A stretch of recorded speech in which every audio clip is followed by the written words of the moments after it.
जय Hind. Welcome back to your channel R S G education 91। तो दोस्तों, जैसा कि आपको पता है कि हम लोग इस समय एसआई और सीडीपीओ सेट के लिए मिलते हैं, जो कि आज 22 सेट चलेगा। इससे पहले हम लोगों ने 21 सेट को कंप्लीट कर लिया है। अगर जो दोस्त 21 सेट को नहीं देखे हैं वो देख लें, ताकि एग्ज़ाम में बेहतर परफॉर्मेंस कर सके। चलिए स्टार्ट करते हैं हम लोग 22 सेट का। उससे पहले जो लोग भी इस चैनल पे नए हैं वो इस चैनल को सब्सक्राइब कर लें और लाइक कर लें और ज़्यादा से ज़्यादा शेयर करें, ताकि अन्य भाई बहनों को भी इस सेशन से जो है कि उनको लाभ प्राप्त हो। तो चलिए दोस्तों स्टार्ट करते हैं हम लोग पहले नंबर क्वेश्चन से। हमारा पहला नंबर क्वेश्चन है, कलकत्ता में एशियाटिक सोसाइटी की स्थापना के समय बंगाल का गवर्नर जनरल कौन था? तो इसका सही आंसर क्या हो जाएगा? चलिए, हमारा सही आंसर हो जाएगा option number B, Warren Hastings. Warren Hastings के समय जो है कि एशियाटिक सोसाइटी की स्थापना की गई थी। अब बात आता है कि एशियाटिक सोसाइटी क्या था। तो एशियाटिक सोसाइटी एक ऐसी सोसाइटी थी जिसमें कि उस समय जो है कि क्या होता था कि जो भी हमारे पुस्तक थे, ठीक है, जो भी भारतीय पुस्तक थे उसको जो कि अंग्रेजी में अनुवाद करने का काम इस सोसाइटी को दिया गया था। इस सोसाइटी की स्थापना की बात करें तो 1784 में इसकी स्थापना विलियम जोन्स द्वारा की गई थी। ठीक है, कौन? विलियम जोन्स द्वारा की गई थी। चलिए नेक्स्ट क्वेश्चन हम लोग बात करते हैं। तो नेक्स्ट क्वेश्चन है हमारा, अस्थाई बंदोबस्त किसने लागू किया? तो अस्थाई बंदोबस्त क्या था और किसने लागू किया, ये आपको बताना है। तो चलिए, हमारा आंसर हो जाएगा यहाँ option number C, Lord Cornwallis. Lord Cornwallis ने अस्थाई बंदोबस्त की स्थापना की थी। अस्थाई बंदोबस्त ऐसी व्यवस्था थी जिसके तहत जो है कि 10% जो है कि जमींदार रखते थे और 90% जो है कि ईस्ट इंडिया कंपनी को दिया जाता था। किसी खेत में किसी अगर ये खेत है तो किसी खेत में उपज का 90% जो है कि ईस्ट इंडिया कंपनी रखेगी और 10% मात्र जमींदार रखेंगे। तो ये एक अस्थाई बंदोबस्त था, जिसे कि हम लोगों दहसाल व्यवस्था भी कहते हैं। नेक्स्ट है हमारा, महाराजा रणजीत सिंह के राज्य की राजधानी थी। तो कौन सी थी महाराजा रणजीत सिंह के राज्य की राजधानी? तो चलिए, यहाँ हमारा आंसर क्या हो जाएगा? Option number C, Lahore. Lahore में जो है कि महाराजा रणजीत सिंह की राजधानी थी।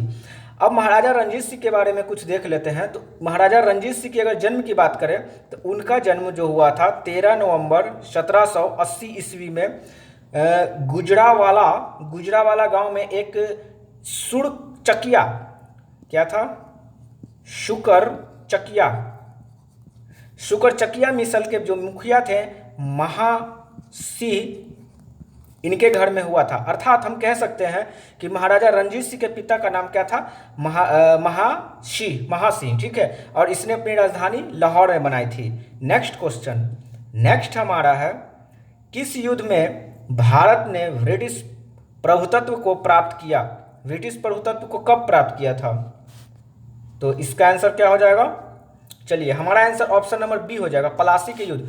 पलासी के युद्ध में जो है कि ब्रिटिश ने प्रभुत्व स्थापित किया था, लेकिन बक्सर के युद्ध में जो है कि पूरी तरह से ये ज्ञान हो गया अंग्रेजों को कि अब ये भारत पे हम अपना वर्चस्व जमा सकते हैं। मतलब उस समय पूर्ण ज्ञान की प्राप्ति हो गई थी बक्सर के युद्ध में, लेकिन प्रभुत्व जो है कि बक्सर की पलासी की लड़ाई से ही उनको थोड़ा बहुत जो है कि ज्ञान मिल गया था। तो अगर पलासी के युद्ध की मैं बात करूं तो कब हुआ था, तो आप लोग नोट कर लीजिएगा,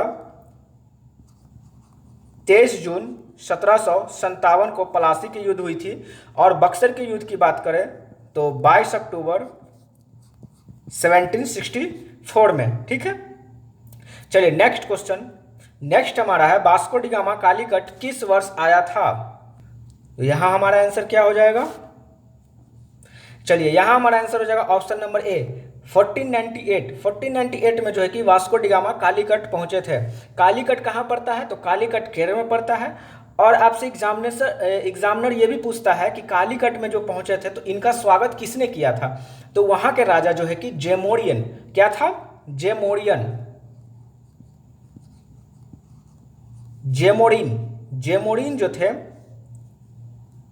जेमोरिन जो थे वे यहाँ पे वास्को डी गामा का स्वागत किए थे। कब? 1498 में।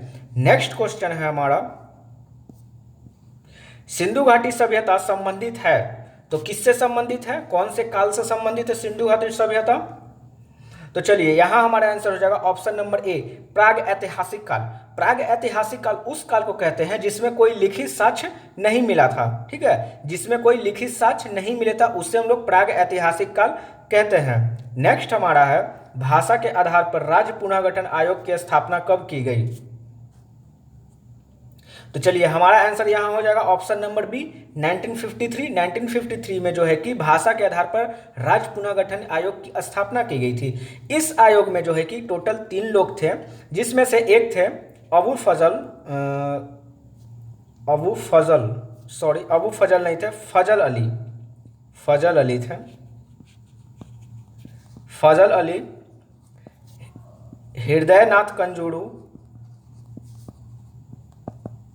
हृदयनाथ कंजूर और एक थे के.एम. पनिक्कर।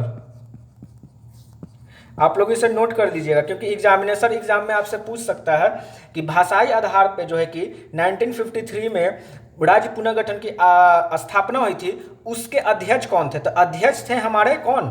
फजल अली। अध्यक्ष कौन थे? फजल अली। बाकी ये दोनों मेंबर थे, हृदयनाथ कंजूरू और के.एम. पनिक्कर। इसी आयोग के सिफारिश पे जो है कि भाषा के आधार पर नए राज्य की गठन किया गया था। तो सबसे पहला कौन सा राज्य था? तो सबसे पहले हमारा आंध्र प्रदेश था, जिसकी स्थापना 1 नवंबर 1956 में की गई थी, ठीक है। आयोग की स्थापना हुई थी 53 में, और लेकिन इसकी जो रिपोर्ट मिली थी 1956 में, 1 नवंबर 1956 में जो है कि आंध्र प्रदेश की स्थापना कर दी गई थी। किसके आधार पर? तो भाषा के आधार पर। आप लोग इसे याद रखिएगा।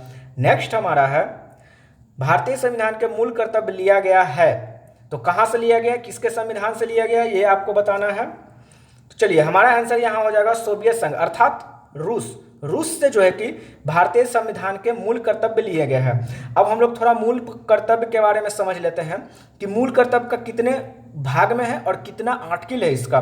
तो आप लोग भाग नोट कर लीजिएगा,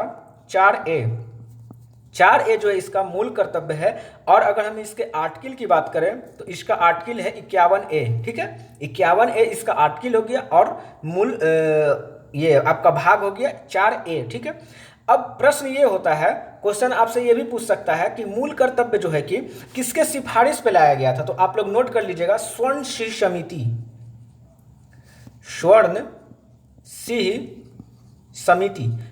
समिति के सिफारिश पे जो है कि मूल कर्तव्य को लाया गया था।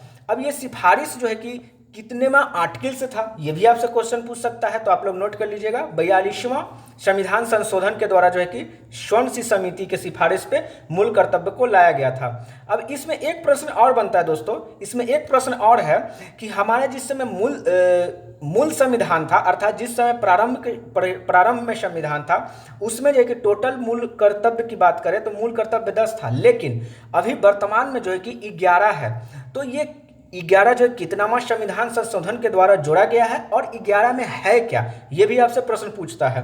तो आप लोग नोट कर लीजिएगा, 86वां संविधान संशोधन 2002 के द्वारा जो है कि मूल कर्तव्य में 11 को जोड़ा गया, ठीक है। मूल कर्तव्य हमारे 10 थे लेकिन अब है 11, तो 86वां संविधान संशोधन 2002 के द्वारा 11 को जोड़ा गया है, ठीक है। और इसमें क्या है, इसमें है 6 से 11 तक के बच्चों को जो है कि प्रारंभिक शिक्षा देना है। ये कर्तव्य है किसका? गार्जियन का, ठीक है। यहाँ हम लोग पूरा मूल कर्तव्य का निचोड़ समझ गए हैं। नेक्स्ट क्वेश्चन, नेक्स्ट है, भारत में राजनीतिक सत्ता का प्रमुख स्रोत कौन है? तो यहाँ हमारा आंसर क्या हो जाएगा? चलिए यहाँ हमारा आंसर क्या हो जाएगा? तो क्या हो जाएगा आंसर? ऑप्शन नंबर ए, जनता। जनता जो है कि राजनीतिक सत्ता का प्रमुख स्रोत होता है। नेक्स्ट हमारा है, भारत में राष्ट्रीय आय का आंकलन लगाया जाता है, तो किसके द्वारा लगाया जाता है? तो चलिए आंसर है हमारा केंद्रीय सांख्यिकी संगठन द्वारा। केंद्रीय सांख्यिकी संगठन द्वारा जो है कि राष्ट्रीय आय का आंकलन लगाया जाता है, अनुमान लगाया जाता है। नेक्स्ट हमारा है, भारत का सुदर्शन दक्षिण बिंदु है, सुदूर होगा यहाँ पे दोस्तों, सुदर्शन नहीं होगा, सुदूर होगा। भारत का सुदूर जो है कि दक्षिण बिंदु कौन सा है, ये आपको आंसर बताना है। तो यहाँ हमारा आंसर क्या हो जाएगा? Option number B, Indira point.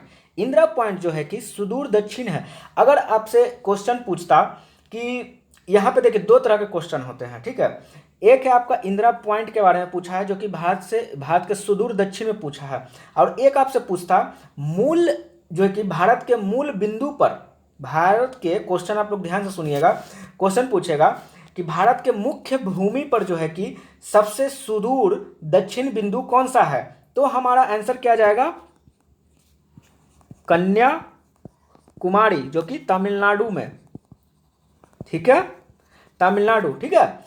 और यहां आपसे क्वेश्चन पूछा है केवल भारत का सुदूर दक्षिण बिंदु, तब हमारा इंदिरा पॉइंट में जाएगा। इंदिरा पॉइंट की अगर बात करें तो ये कहाँ स्थित है, तो अंडमान और निकोबार में भी, ठीक, निकोबार में स्थित है। लेकिन अगर और इसके अंदर में जाएंगे कि अंडमान और निकोबार में भी कहाँ पे है, तो ग्रेट निकोबार में है, ठीक है, ग्रेट निकोबार में, आप लोग इसे याद रखिएगा।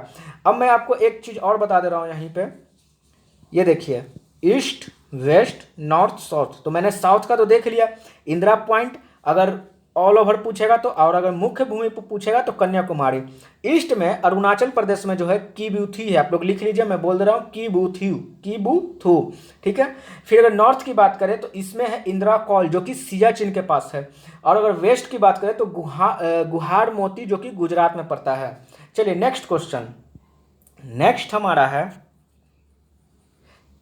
है हमारा, भारत में निम्नलिखित राज्यों में से किसके तीन तरफ अंतर्राष्ट्रीय सीमा है, तो कौन सा ऐसा राज्य है जो कि तीन तरफ से अंतर्राष्ट्रीय सीमा से घिरा हुआ है, तो कौन है, चलिए यहां पे आंसर हो जाएगा आपका त्रिपुरा जो है कि तीन तरफ से अंतर्राष्ट्रीय सीमा से घिरा हुआ है।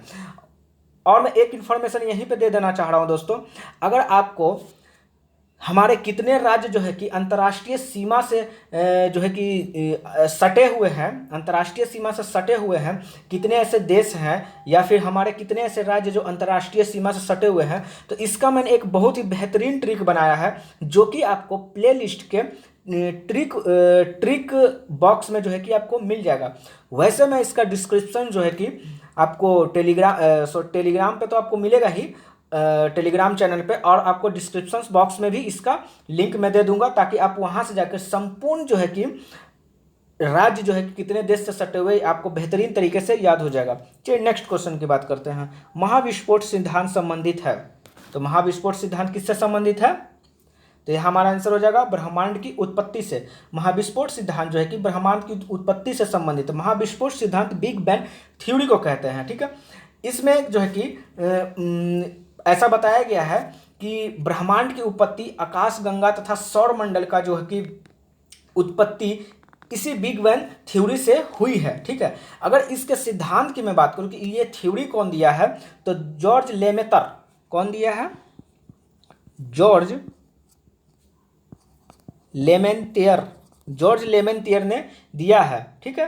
कब दिया, 1927 में दिया है, ठीक है। नेक्स्ट हमारा है, निम्नलिखित में से कौन अंतरिक्ष में नहीं पाया जाता है, तो ये चारों ऑप्शन में से क्या हो जाएगा आंसर आपका,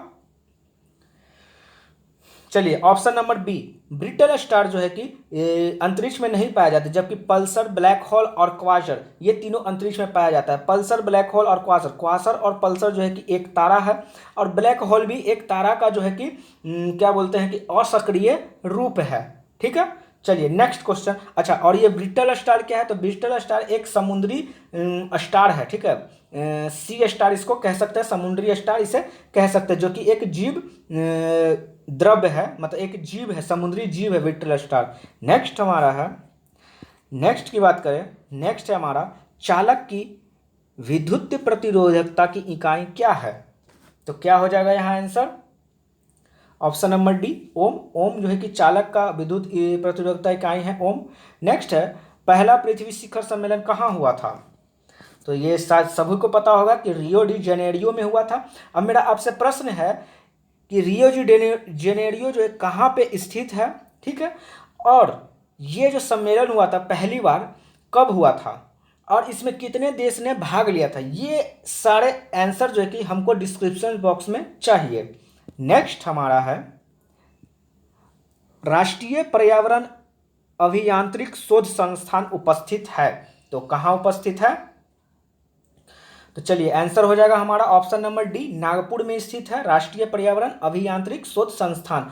अगर मैं इसका क्या बोलते हैं इंग्लिश की बात करूं तो इसका हो जाएगा नीडी, इसमें इंग्लिश में आप लोग नोट कर लीजिएगा, national environmental energy engineering research institute.